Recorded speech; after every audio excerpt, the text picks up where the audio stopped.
जोरदार टाळ्या सुप्रिया बेगावकर आणि हेमल इंगळे यांच्यासाठी व्हायला पाहिजे. बसा बसा सगळ्यांनी बसा. मगाशी म्हणलं ते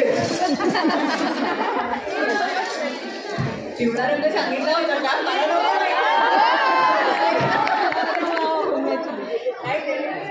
नाही सॉरी, मुंबईच्या ट्रॅफिक मध्ये आम्ही 2 तास आधी निघून सुद्धा काही उपयोग झाला नाही.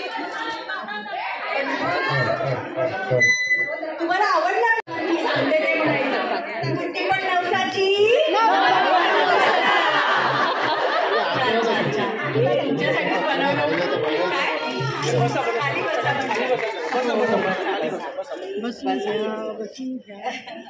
अहो दादा, आम्ही आता तुम्ही बघितलंय पिक्चर, त्याच्यामुळे 5-10 मिनिटं गप्पा मारायला हरकत नाही. खूप बरं वाटतंय आपल्या शहरात ही व्हिजिट दिली आहे मी, आपल्या मुंबईत आपल्या लोकांबरोबर.